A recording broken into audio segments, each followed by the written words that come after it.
공부하는 것도 아닙니다. 설교는 마음을 열고 내가 받아들이는 것입니다. 그렇기 때문에 시험을 치지는 않습니다. 그러나 하나님의 말씀을 듣고 마음에 간직하는 것이 필요합니다. 오늘 본문 성경을 통해서 지난번, 그전번 같은 본문으로 설교했습니다.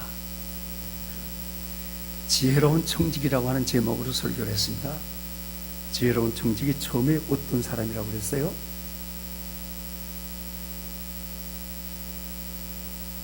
알고 있으면 돼요. 대답 안 해도 괜찮아. 자기의 잘못을 지적해 줄 때 정직하게 인정하는 사람, 자기의 죄를 지적해 줄 때 정직하게 인정하는 사람, 그 지혜라고 했습니다. 한 주일 전이었으니까 지난번 거는 아시겠죠? 지난번엔 지혜가 뭐라고 그랬습니까? 여기에 말한 지혜가? 예, 아십니다. 만사에 뭐가 있다고? 끝! 만사에 끝이 있다고. 만사에 끝이 있는 것을 현실 문제, 내 문제로 받아들이는 사람, 그 사람 지혜로운 사람이라고 그랬어요. 오늘 이제 마지막 설교가 되겠는데요. 여기 또 한 번 그 불의한 청지기의 지혜를 한번 생각하려고 합니다. 여기 16장 2절에 보니까 하반절 그 반 아래 주인이 청지기를 불러다가 말해요. 네 보던 일을 셈하라. 셈하라. 이건 무슨 말인가 하면 서류 정리하라, 수지결산 맞춰라, 장부 정리하라, 재정 출납 명세서를 만들어 가지고 와라. 빚 갚을 게 얼만지, 빚 받을 게 얼만지 정확하게 해서 내놔라. 그런 이야기입니다. 왜냐하면 청지기 사무를 계속하지 못하리라 그렇게 했어요. 이 불의한 청지기 앞이 캄캄해졌습니다. 여기 이렇게 말해요. 내가 땅을 파자니 힘이 없고, 아마 나이가 많은 것 같아요. 에? 아마 70, 80 되지 않았나. 나이가 많았어요. 땅을 파자니 힘이 없어요. 그렇다고 빌어먹자니 부끄러워요. 절대 절망에 부딪히게 되었습니다. 그런데 이 불의한 청지기에게는 이 결산서를 작성하기까지 아직 조금 시간이 남았다는 거예요. 그렇죠? 4절에 보니까 내 하리를 알았도다. 내 하리를 알았도다. 이건 외치는 겁니다. 여기 알았다고 하는 단어는 오랜 경험에서 알았거나 책에서 배워서 그런 것이 아닙니다. 여기 알았도다 하는 것은 갑자기 중요한 문제 해결책을 발견하고 감격해서 알았도다 이렇게 말한 거예요. 우리 역사에서 그런 거 여러분 아시죠? 유레카라고 하는 말이에요. 유레카. 아르키메데스가 목욕탕에서 목욕하다가 딱 깨달은 거 있죠. 그때 유레카 알았도다. 그리고 얼마나 기뻤던지 목욕하다가 그 벌거벗은 몸 그 채로 뛰어나가지 않았습니까? 이런 감격의 외침이 여기 있는 알았도다예요. 자, 그러면 이 분이 무엇에 대해서 이렇게 감격하며 알았습니까? 지금 말씀드린 것처럼 막막한 미래, 손댈 수 없는 절대 절망에 부딪혔었는데 이 미래에 대한 기막히는 해결책을 발견했기 때문에 너무 기뻐서 놀라서 알았도다. 그게 무엇입니까? 이분에게 조금 남은 시간이 있어요. 짧은 시간 남았어요. 그런데 그것을 포기하지 아니하고 선용하는 것, 최선으로 이용하는 것. 무엇을 위해서? 내일을 위해서, 미래를 위해서, 후손을 위해서. 이렇게 쓰는 사람, 지혜로운 사람, 지혜로운 사람. 6절에 보니까 기름 100말 빚진 사람이 있어요. 이리 오라고 그랬어요. 얼마나 전 100말 줬습니다. 사형승서 가져와 쫙 찢어버리고 50이라고 써라. 그때 일을 어떻게 하라고 그랬습니다. 했습니까? 네 증서를, 여기 내 증서를 가지고 빨리 빨리 앉아오시면서 빨리, 아직 남아있는 짧은 시간을 빨리 서두르라고 말해요. 빨리 서두르라. 낮잠 잘 시간 없어요. 휴가 갈 시간 없어요. 한가하게 관광 다닐 시간 없어요. 저 석양에 지는 해를 바라보면서 농부가 바삐 오늘 해야 될 일을 하지 않습니까? 이와 같이 남은 시간을 금쪽같이 아껴 쓰는 사람, 지혜로운 사람. 에베소 5장 15절 16절에 보면 이런 말씀이 있습니다. 그런즉 너희가 어떻게 행할 것을 자세히 주의하여 지혜 없는 자같이 하지 말고 오직 지혜 있는 자같이 하여 세월을 아끼라. 세월을 아끼라. 때가 악하니라. 세월을 아끼라, 이 말씀은요, 기회를 잡으라고 말이에요. 기회를 사라고 말이에요. 기회를 놓치지 말라고 말이에요. 다른 말로 말하면 기회를 붙잡기 위해서 대가를 지불하라. 대가를 지불하라. 붙잡은 기회를 위하여 희생을 투자하라. 심으라. 이런 말씀입니다. 그렇기 때문에 명령문으로 되어 있습니다. 여러분, 생각해 보면 누구에게나 남은 시간과 기회가 있다는 것입니다. 아무리 나이가 많고 본문에 있는 것처럼 70, 80 다 늙었다고 해도 아직 남은 소유, 남은 재산, 호주머니에 남은 돈이 있어요.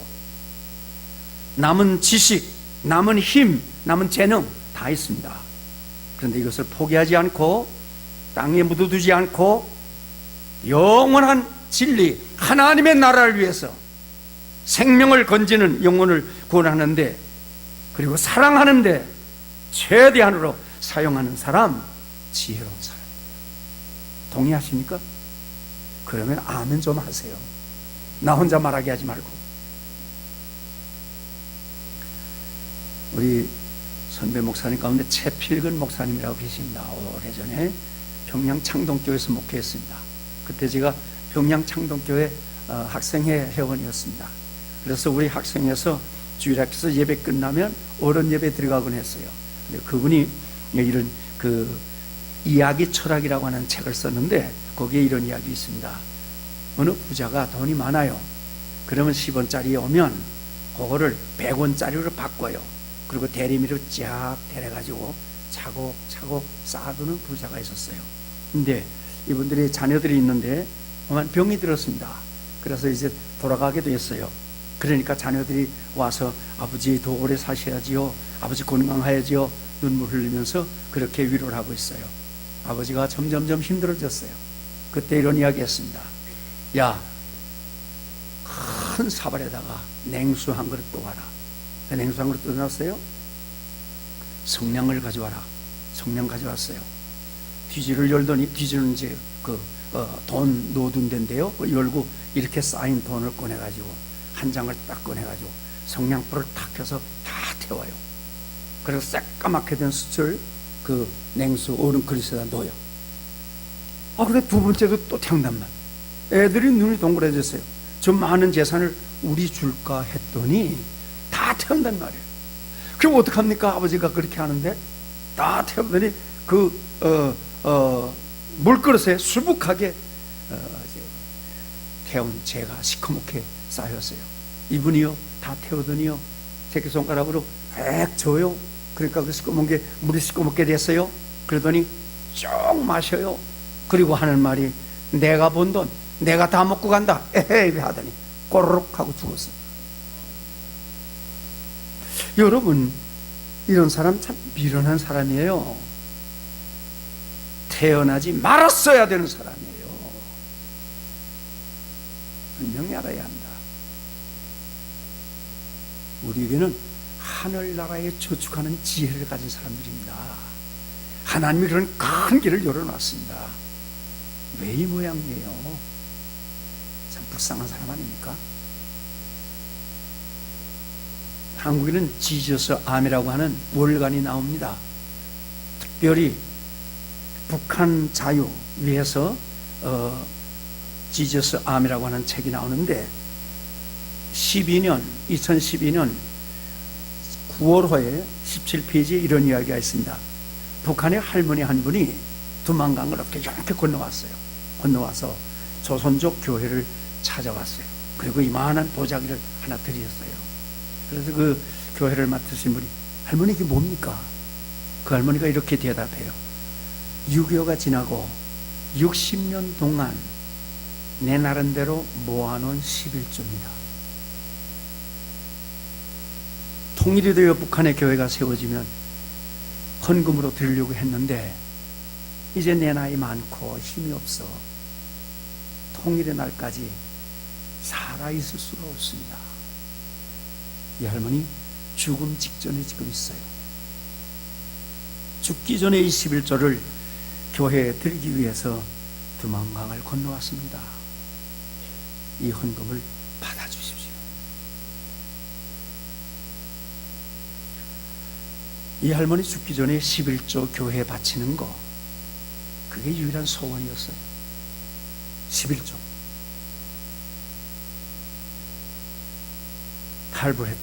탈북했다가 또 그날 밤에 두만강을 쪼벅쪼벅 걸어가요. 두만강이 가을 우기가 지나면, 가을에 되면 물이 얕아져요. 이 할머니의 짧게 남은 시간 소원이 뭐예요? 11조를 하나님께 바치는 거예요. 이게 무슨 뜻입니까? 하나님의 것을 하나님께 바친다고 말이에요. 11조는 하나님의 것입니다. 11조 바치기 위해서 목숨 걸었던 할머니, 참 지혜로운 할머니. 민수기 27장 12절에 보면 하나님께서 모세에게 말씀하셨어요. 너는 아바림산, 비스가산이에요. 산에 올라가서, 꼭대기까지 올라가서 내가 이스라엘 자손에게 준 땅, 약속의 땅, 젖과 꿀이 흐르는 땅을 바라보라. 네가 바라보지만 한 발자국도 들어가지 못한다. 그리고 거기서 내 형 아론과 같이 너도 조상에게로 돌아가리라. 이게 무슨 말입니까? 너 거기서 죽는다 그 말이에요. 모세는 이 산에 올라가서 가나안 땅을 바라본 후에 그곳에서 내가 죽는다는 걸 알았습니다. 모세는 120년 생의 끝이 다가왔다는 걸 알았습니다. 그러나 산 꼭대기에 올라가기까지 짧게 남은 시간, 그게 있었어요. 이 짧은 시간, 모세의 지대한 관심이 무엇입니까? 16절 17절에 보면 모든 육체 생명의 하나님이시여 원컨대 한 사람을 이 회중에 세워서 그로 이 백성을 인도하여 이 백성이 목자 없는 양같이 되지 말게 해주십시오. 저 가나안 땅 약속의 땅으로 이 백성을 인도할 지도자를 세워주십시오. 이런 기도를 합니다. 모세의 마지막 관심 무엇입니까? 후계자를 세우는 거예요. 후계자. 모세의 마지막 관심은 큰 무덤을 만든다, 기념비를 세운다, 동상을 세운다, 그런 게 아닙니다. 어떻게 하면 이 지팡이를 옮겨줄 사람, 이 위대한 사명을 맡겨주겠는가? 이것이 모세의 관심이었습니다. 모세 참 훌륭한 지혜로운 지도자입니다. 이게 부모님 여러분, 여러분의 지대한 관심이 어디 있습니까? 물론 여러 가지 있겠지요. 그런데 잊지 마십시오. 여러분의 가정에 보내준 자녀, 어떻게 하면 이 자녀에게 믿음의 유산을 섬기겠는가? 어떻게 하면 내가 받았던 장로의 직분, 내가 받았던 권사의 직분, 내가 받았던 집사의 직분, 이 소중한 위대한 영광의 직분을 맡겨줄 것인가?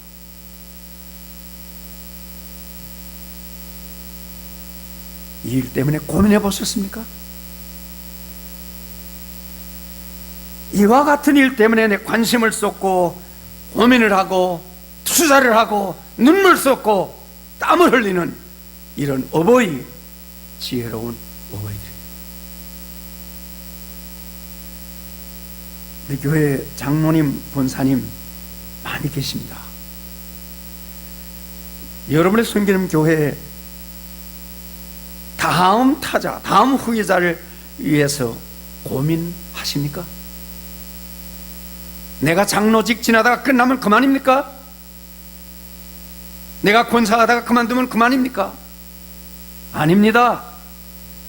내가 장로직에서 끝날 때는 나보다 더 훌륭한 장로를 놔두고 떠나야 될 것입니다. 내가 권사의 직분을 끝날 때는 나보다 더 진실한 권사를 세워놓고 끝나야 될 것입니다.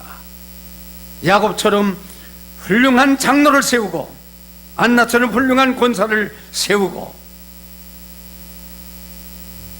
이러기 위해서 내가 교회를 보면서 점 찍어놓고 기도하는 그 한 사람을 가지고 있습니까? 장로 권사의 심으로 끝날 때가 옵니다. 그때 귀한 종들을 세워 신앙의 대를 이어가야 되지 않겠습니까? 새소망 장로교회 이렇게 해서 믿음의 밧줄이 말이에요, 튼튼하게 이어지는 교회, 충성의 열도가 점점 뜨거워지는 교회, 지금도 잘하고 있습니다만 사랑과 겸손이 점점 넓어지고 깊어지는 그런 교회가 되기를 주님의 이름으로 축원합니다. 여러분, 디모데후서를 보면 디모데후서는 바울 사도가 순교 직전에 마지막으로 쓴 편지입니다. 이 4장 6절에 보니까 이렇게 되어 있습니다. 관제와 같이 벌써 내가 부음이 되고 나의 떠날 기약이 가까웠도다. 이게 무슨 말입니까? 지금 바울은 내 인생의 끝이 성큼성큼 다가오는 것을 예감하고 있습니다. 그런데 여러분, 그 교회사에 보면 바울은 로마 군인의 칼에 목이 잘라졌어요. 이게 순교예요. 그래서 로마 군인의 칼에 내 목이 잘라지기까지 남은 시간, 짧은 시간이 있단 말이에요. 이 짧은 시간에 바울의 간절한 소원이 무엇입니까? 4장 11절에 보면 디모데에게 이런 부탁을 합니다. 네가 올 때 마가를 데리고 오라. 마가도 사람이죠. 마가복음 쓴 사람 마가를 데리고 오라. 저가 나의 일에 유익하니라. 물론 마가가 바울의 선교에 유익한 것은 사실입니다. 그런데 바울이 나의 일에 이렇게 표현했어요. 나의 일에. 물론 선교일 수도 있습니다. 그러나 나의 일이라고 했을 때는 바울의 개인적인 일, 사적인 일이 있었다는 거예요. 성경을 보면 바울과 마가의 사적 관계가 나옵니다. 이 마가는 바나바의 생질 조카인데, 바울과 바나바가 1차 선교를 떠날 때 삼촌 나도 가겠어요. 그래서 데려갔습니다. 셋이 1차 선교를 떠났는데 사도행전 13장 13절에 보면 밤빌리아 보가에서 이 마가가 나 돌아가겠어요 말도 하지 않냐고 도중하차해서 집으로 가버리고 말았어요. 세 사람이 분담을 해서 선교 사역을 하는데 한 사람이 갑자기 떠나니까 바울과 바나바가 이 1차 선교 여행에서 어려운 일 많이 겪었습니다. 자, 그 다음에 2차 선교를 떠나게 됩니다. 사도행전 15장에 보면 2차 선교 떠나게 될 때에 마가가 개심을 하고 아마 회개했겠지요. 잘못했구나 하고 삼촌한테 나 이번에 따라가겠습니다. 그때 바울이 거절했습니다. 안 돼. 바나바가 적극적으로 데려가자고 했습니다. 바울이 강하게 거절했습니다. 성경이 어떻게 했다고 그랬어요? 36절 이하에 보면 바울과 바나바가 심히 다투어 싸웠어요. 그 다음에 어떻게 했어요? 바나바대로, 바울은 바울대로 선교팀이 쪼개졌어요. 참으로 슬픈 일이 마가 때문에 일어나게 되었습니다. 자, 이제 이런 사적인 관계가 있습니다. 이제 삶의 끝을 바라보는 바울 마음에 마가를 거절했던 일, 물론 선교를 성공적으로 하기 위해서 그랬을 것입니다만은 마가를 안 된다고 거절했던 일, 그 좋은 생각을 잘랐던 일, 젊은이의 마음을 아프게 했던 일이 바울의 사적인 숙제, 인간 숙제로 남아있었던 것이 사실입니다. 그래서 바울은 이 아픈 숙제를 풀고 싶었습니다. 그래서 마가를 데려오라고 한 것입니다. 디모데가 마가를 데리고 감옥에 찾아왔을 것입니다. 이 바울은 지금 쇠사슬에 매여 있기 때문에 밖에 나가질 못합니다. 어두컴컴한 방에 디모데가 뛰어들어오면서 사도님, 마가가 들어옵니다. 그 광경을 이렇게 좀 생각해 봤어요. 발에는 고랑이 채우고 손에는 쇠사슬이 묶인 채로 절절절절 끌면서 어디 뛰어나오는 사도 마가를 꽉 끌어안아주면서, 마가야, 그때 너 마음 많이 아팠지. 이 늙은이를 용서해. 백발이 성성한 바짝 마른 노사도가 뛰어나와서 자기를 안아주는데 마가의 가슴이 막 미온답니다. 그 품에 자기를 던져놓고 흐느끼면서 하는 말, 사도님, 사도님, 마음 아프게 한 거 정말 용서해 주십시오. 사도 마가가 감옥에서 부둥켜 안고 울어요. 여러분, 삶의 종착역을 바라보는 바울의 관심이 무엇입니까? 그것은 누구와 맺힌 것 빨리 푸는 일이에요. 누구의 잘못을 용서해 주는 일이에요. 누구와 쌓였던 미움의 벽을 깨뜨려 버리고 품어주는 일이에요. 그리고 사랑해 주는 일, 기도해 주는 일, 축복해 주는 일, 그것이 바울의 지대한 하나님 관심이었어요. 최여선 목사님 설교 가운데 이런 말씀이 있습니다. 이런 사람은 부자다. 우리 다 부자 되기를 원하지요? 그러면 뭘이라도 좀 잃으세요. 다 부자 되기를 원해요. 그런데 이 목사님이 이렇게 말해요. 친구의 사업이 성공적일 때 내 마음이 흐뭇하고, 예쁜 친구의 얼굴에 대하여 세민하지 않으면 그는 부자다. 남을 위해 돈을 쓸 때 주저주저 하거나 발발 떨지 않으면 그는 부자다. 남을 비판하는 말 횟수보다 남을 축복해주는 횟수가 많은 사람, 부자다. 마지막에 가서 이런 말까지 했어요. 죽음에 대하여, 자기 생의 결산에 대하여 자신감 있는 사람, 진짜 부자다. 할렐루야. 우리 모두가 다 이런 부자 되기를 축원합니다. 근래 미국 정치가들 사이에 있었던 일 여러분이 아십니다. 험프리라고 우리 오랫동안 미국의 상원 의원이었었고요. 또 부통령 지난분 아닙니까? 그래, 미국 정계에서 정계의 대표적인 인물이라고 합니다. 이분이 장례식을 할 때 그 미망인 부인이 있고요. 그 옆에 앉은 사람이 리처드 닉슨 전 대통령입니다. 험프리 부통령도 닉슨도 다 크리스천이에요. 그런데 정치 때문에 닉슨과 험프리 부통령이 오랜 정적이 되었어요. 정치적인 원수예요. 기록에 보면 닉슨 대통령의 하야하도록 가장 괴롭힌 사람이 험프리 부통령입니다. 자, 그런데 이 험프리 부통령이 죽게 됐어요. 병에. 사흘 전입니다. 잭슨 목사님이 병문안을 갔습니다. 그랬더니 험프리 씨가 이렇게 말합니다.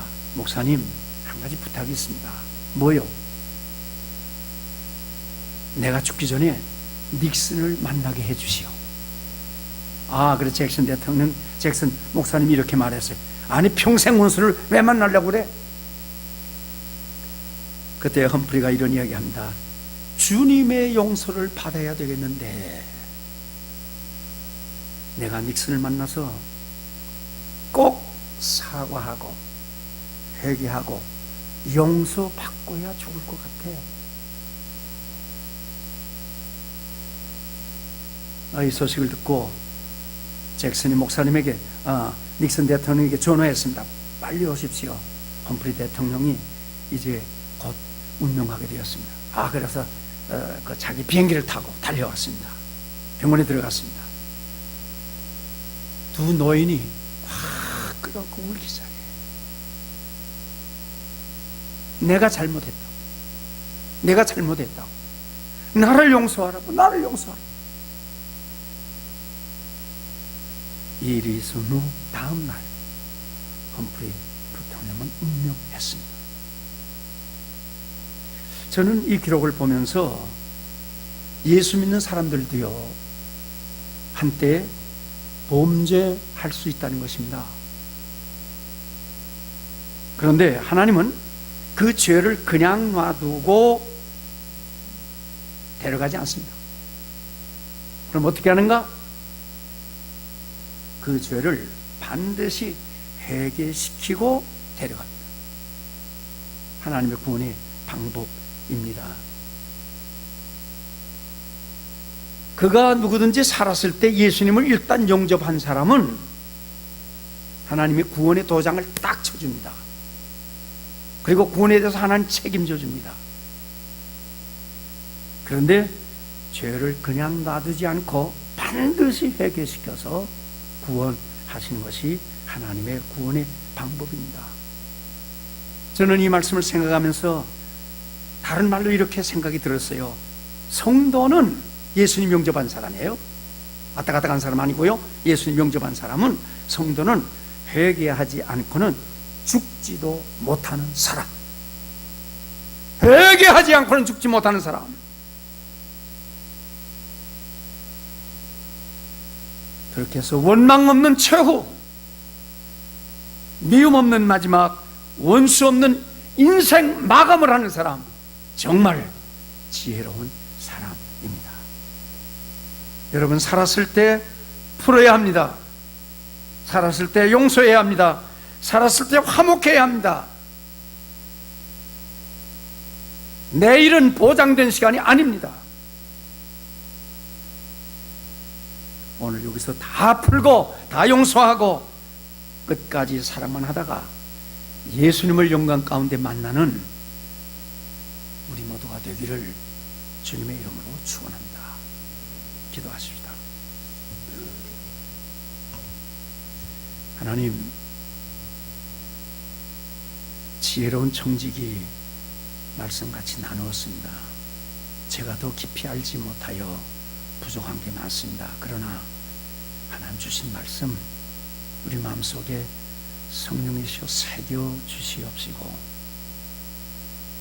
잊어버리지 않게 하시고 내가 하리를 알았도다, 이런 감격을 가지고 우리의 남은 시간을 정말 지혜롭게 살아서 예수님 앞에 설 때에 칭찬받고 상급받는 우리 되게 하여 주시옵소서. 한 사람 한 사람이 예수님과 나와의 관계를 정확하게 갖게 해주시고, 그래서 우리의 이제부터 남은 시간이 예수님을 한 가지 한 가지 닮아가게 하옵소서.